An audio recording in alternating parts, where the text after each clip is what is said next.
গুলো দিয়ে আমরা আজকে ট্রিটমেন্ট করব, সবগুলো মানুষের ওষুধ দিয়ে ট্রিটমেন্ট করব। যা কিসের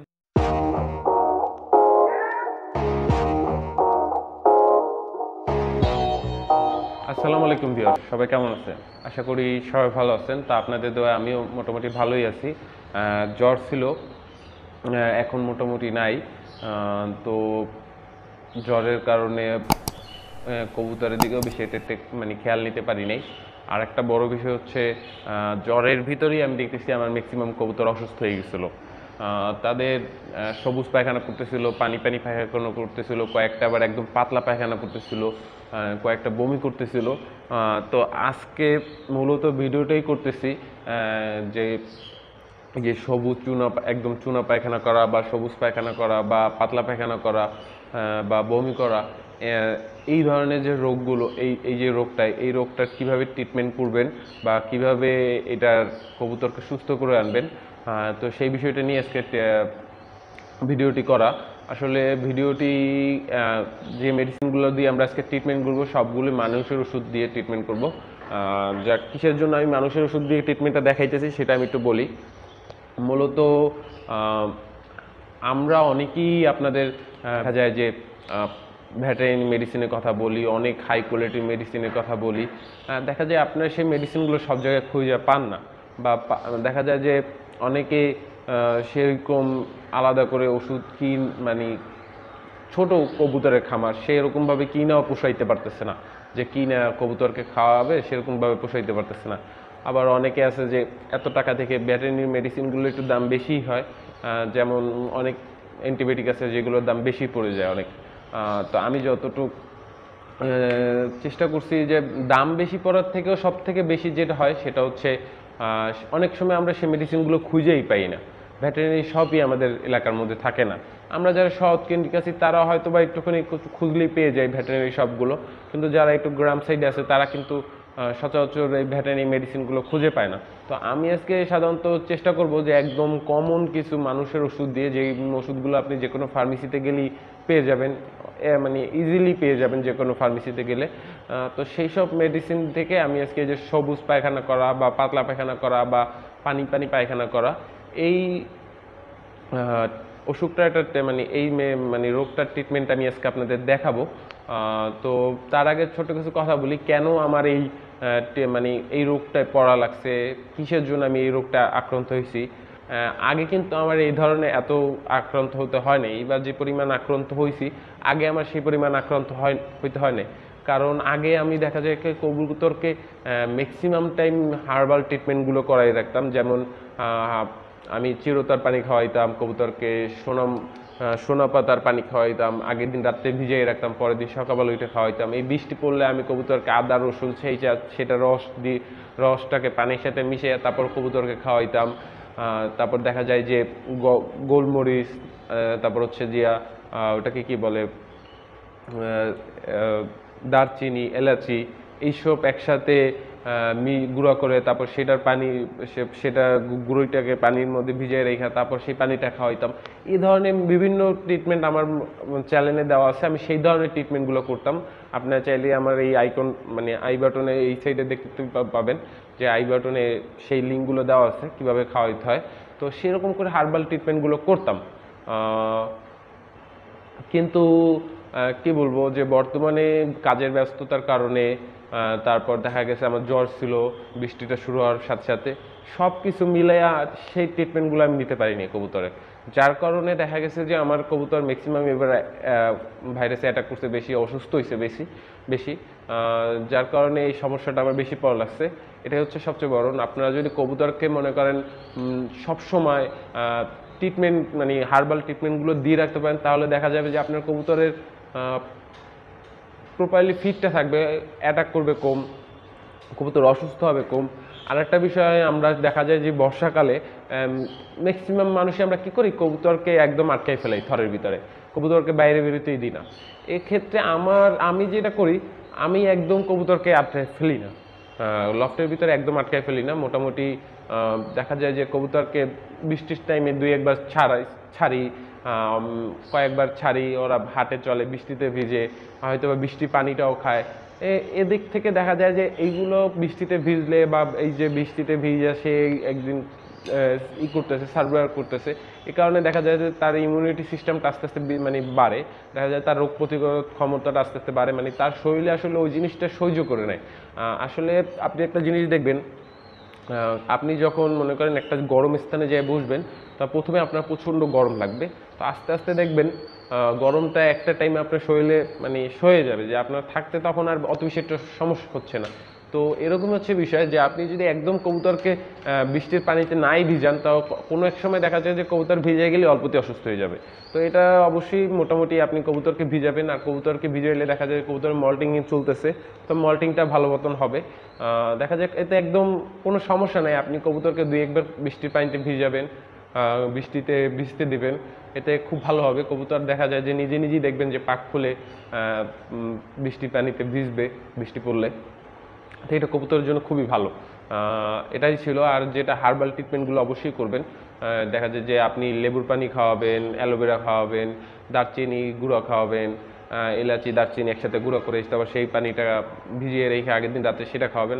আমি এইসব ভিডিও সব কটা ভিডিও আমার করা আছে। তারপর আদা রসুনের পানি খাওয়াবেন, আদা রসুন ছেঁচা, তারপর সেই পানিটা দেখা যায় যে পানির সাথে মিশিয়ে, রসটা পানির সাথে মিশিয়ে তারপর আপনি আপনার কবুতরকে খেতে দেবেন। এটা করলেও খুব ভালো ফলাফল পাবেন। বর্ষার সময় দেখা যায় কবুতরটা একটা হিটে থাকবে, ঠান্ডা লাগবে কম। আমার দেখা যায় এইবার অনেক কবুতরের ম্যাক্সিমাম অনেক কবুতরই ঠান্ডা লেগে গেছিলো। এখানে কবুতর মোটামুটি এখন একটু সুস্থ আছে, পায়খানায় তেমন কোনো সমস্যা নাই। এর আগে দেখা গেছে একদম পানি পানি পায়খানা ছিল, এখন বর্তমানে যে অবস্থা আছে একদম কোনো পায়খানা নাই, মানে কোনো পানি পায়খানা নাই এখানে, একদম সব শক্ত, খুব ভালো পায়খানা আছে আল্লাহর রহমতে। 3 দিন আগে আমার কবুতর মোটামুটি ভালোই শিখছিল, এখনও তার প্রমাণ পড়ে রয়েছে আসলে। এই যে দেখবেন এই পাশে যে পায়খানা, এই যে দাগগুলো দেখতেছেন, এই যে চুনা চুনা পায়খানার দাগ ছিল, তো রিসেন্ট পায়খানা করতেছে, তা একদম মোটামুটি ভালোই, একদম ভালো। এই যে এই পাশে যে একদম পানি জমে গেছিলো পায়খানা কইরা, খুব খারাপ অবস্থা ছিল। তা আমি যে মেডিসিনটা ট্রিটমেন্ট করছি, মানুষের মেডিসিন দিয়ে ট্রিটমেন্ট করছি, এটা ম্যাক্সিমাম কবুতর পালকে এই ধরনের ট্রিটমেন্ট করে থাকে, আমি যতটুকু জানি অনেক বড় বড় কবুতর পালকরা এই মানুষের ওষুধ থেকে ট্রিটমেন্ট করে থাকে। তেমন কোনো খারাপ তাদের এখন পর্যন্ত রেজাল্ট আসে নাই, আর আমি এখন পর্যন্ত পাইনি, আমি আগে থেকেই করাই। তো এই জায়গায় কবুতরগুলো পানি পানি পায়খানা করতেছিল, এখন মোটামুটি ভালো হয়েছে। এইটাই মনে হয় একটু পানি পানি পায়খানা করতেছে এখনো, এই যে এটা একটু পানি পানি পায়খানা করতেছে, এটা একটু সবুজ পায়খানা করতেছে, এই যে একটু সবুজ পায়খানা, একটু সবুজ পায়খানা। তো এইটার অবস্থা একটু এখনো খারাপ আছে।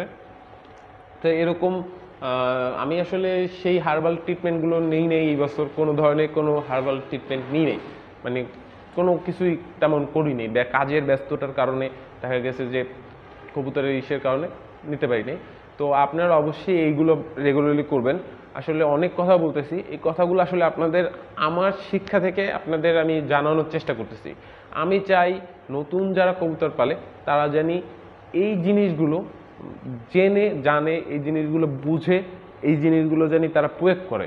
যদি প্রয়োগ করে তাহলে তাদের কবুতর কম অসুস্থ হবে, এটাই হচ্ছে সবচেয়ে বড় কথা। দেখাই যে কি মেডিসিন দিয়ে আপনারা আসলে ট্রিটমেন্টগুলো করবেন। ভিটামিন বি কমপ্লেক্স, তারপর আছে এই হচ্ছে যে আপনার ফ্লাজিল, তারপর আছে ইলেকট্রোমাইসিন, ডক্সিঅক্সাইড। এই যে মোট এই 4টা ওষুধই আপনাদের লাগবে। এটা হচ্ছে ভিটামিন বি কমপ্লেক্স, এটা হচ্ছে ভিটামিন বি কমপ্লেক্স। বাচ্চাদের যে কোনো ফার্মেসিতে যে বললেই দিয়ে দেবে, হাইস্ট থেকে 50 থেকে 60 টাকার মধ্যে আপনাদের কাছে একটা ওষুধের দাম রাখবে। বি কমপ্লেক্স এটা আরও ছোট আছে, আপনি চাইলে 40-35 টাকারও বি কমপ্লেক্স আছে, আপনি সেই সাইজেরও নিতে পারবেন। তো খুবই মানে যে কোনো একটা বি কমপ্লেক্স ওষুধ নিলেই হবে আপনার। বি কমপ্লেক্স মানুষের দোকানে যেয়ে বলবেন যে আমাকে একটা বি কমপ্লেক্স ওষুধ দেন, তা আমি এইটা ব্যবহার করতেছি আপনাদের জন্য। আমার এই সাইডে ভালো করে, আমার স্ক্রিনের এই সাইডে বড় করে ছবি দিয়ে দিচ্ছি, আপনারা যাতে নামগুলো ঠিক মতন দেখতে পারেন। তো আমি এই বি কমপ্লেক্সটা ব্যবহার করতেছি। সাথে যেটা ব্যবহার করতেছি সেটা এটার সাথে যেটা ব্যবহার করতেছি সেটা হচ্ছে ইরোক্রোমাইসিন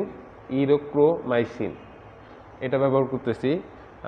আর একটা যেটা ব্যবহার করতেছি সেটা হচ্ছে ফ্লাজিল। এই যে ফ্লাজিল, প্রত্যেকটা ওষুধের ছবি আমি আমার এই পাশে স্ক্রিনে এই পাশে দিয়ে দিচ্ছি, আপনারা সেখান থেকে নিয়ে নেবেন। ফ্লাজিল। আর একটা যেটা ব্যবহার করতেছি ঠান্ডার ওষুধ সেটা হচ্ছে ডক্সিক্যাপ। ডক্সিক্যাপ এটা 20 টাকা হয়তো বা পাতা নেবে আপনার কাছে, 20 টাকা করে পাতা ডক্সিক্যাপ। তো এই 4টা ওষুধ দরকার হবে। তো আমি যেটা করছি 1 লিটার পানি যখন আমি আমার তো মোটামুটি 4-5 লিটার পানি লাগে পার ডে। 3 লিটার পানি একদম নর্মালি আমার 3 লিটার পানি পার ডে লাগে কবুতরকে দেওয়ার জন্য। তো আমি 3 লিটার পানিতে জন্য গুলাই। তা আপনারা যদি যাদের কম কবুতর 1 লিটারের জন্য আমি সেটা বলে দিতেছি আপনাদেরকে 1 লিটারের জন্য। তো 1 লিটার পানিতে 1 লিটার পানি নেবেন, সেটার ভিতরে বি কমপ্লেক্সটা দিবেন, দেখা যায় যে 3 ml। তারপর এই যে ইরোক্রোমাইসিন আছে, এই ইরোক্রোমাইসিনটা দেবেন 3 গ্রাম। 3 গ্রামের চামচে 3 গ্রাম দেবেন ইরোক্রোমাইসিন। তো এরপরে যেটা নেবেন সেটা হচ্ছে ফ্লাজিল। ফ্লাজিলটা আপনি দেখা যায় যে এটা 2 ml বা 3 ml নিয়ে নেবেন, এটা লিকুইড ফর্মে থাকে। তো আর যেটা আছে সেটা হচ্ছে ডক্সিক্যাপ। ডক্সিক্যাপ 1 লিটার পানিতে, ওই 1 লিটার পানিতে একটা ক্যাপসুল খোলা সুন্দর মতন পাউডারটা দিয়ে দিবেন। এই 4টা ওষুধ একসাথে আপনি 5 থেকে 7 দিন আপনি আপনার কবুতরকে খাওয়ান। 5 থেকে 7 দিন, আর নাইলেও 5 দিন, নাইলে 7 দিন আপনি আপনার কবুতরকে খাওয়াবেন। সেক্ষেত্রে দেখা যায় যে কবুতরের যদি পাতলা পায়খানা থাইকে থাকে, সবুজ চুনা পায়খানা থাইকে থাকে, বা কবুতরের যদি ঠান্ডা লেগে থাকে, এ ধরনের যত সমস্যা আছে, বমি করে থাকুক, কবুতর সুস্থ হয়ে যাবে। আমারটা সুস্থ হয়ে গেছে, আমি এটুকু বলতে পারি ইনশাল্লাহ সুস্থ হয়ে যাবে আপনাদের কবুতর। আমি আসলে সবসময় যেটা বলি, আমি যেটা কইরা ফলাফল পাই আমি সেটা আপনাদের দেখাই। আপনারা এই প্রত্যেকটা ওষুধ আমি এই 2-3 দিন যাবৎ খাওয়াইতেছি, প্রত্যেকটা ওষুধ আমি 3 দিন যাবৎ খাওয়াইতেছি। এটার একটা পাতা আমি শেষ করছি, কারণ আমার প্রত্যেকদিন 3টা ওষুধ করে লাগে। তো এই পাতাটারও 2টা শেষ হয়েছে। তো প্রত্যেকটা ওষুধ আমি নিজে ব্যবহার করছি, ব্যবহার করে সুস্থতা পাইছি। আপনারা দেখলেই বুঝতে পারবেন যে আমি দেখাইছি যে এই যে এখন বর্তমানে কবুতরগুলো কেমন সুস্থ হয়ে গেছে। তো ইনশাল্লাহ আপনাদের কবুতরও সুস্থ হয়ে যাবে। ম্যাক্সিমাম অনেকেই নাও এ ধরনের সমস্যার মধ্যে পড়তেছে, সবুজ পায়খানা করে, তারপর দেখা যায় যে পাতলা পায়খানা করে, পানি পায়খানা করে। তো আপনারা যারা এই ধরনের সমস্যার সম্মুখীন হচ্ছেন তারা এই ট্রিটমেন্টটা করে দেখতে পারেন, ইনশাল্লাহ সুস্থ হয়ে যাবে। তারপরেও যারা এর থেকে ভালো ট্রিটমেন্ট আপনাদের কাছে ধারণায় আছে, তারা এর থেকে ভালো ট্রিটমেন্টটা করবেন, কোনো সমস্যা নেই। আর যারা এই ধরনের এর উপরে কোনো জ্ঞান নাই, তারা আমার এই ট্রিটমেন্টটা করতে পারেন, ইনশাল্লাহ আপনার কবুতরটা সুস্থ হয়ে যাবে। এটুকু আমি বলতে পারি। যদি আল্লাহর ইচ্ছা থাকে যে আপনার কবুতর যদি হায়াত থেকে থাকে, তো অবশ্যই ইনশাল্লাহ সুস্থ হয়ে যাবে কবুতর, একদম সুস্থ হয়ে যাবে। ওষুধ খাওয়াইলেই সুস্থ হয়ে যাবে এটা আমি কখনই কোনো ভিডিওতে বলবো না। কারণ ওষুধ এগুলো হচ্ছে আসলে আমরা আসলে চেষ্টা করতে পারি,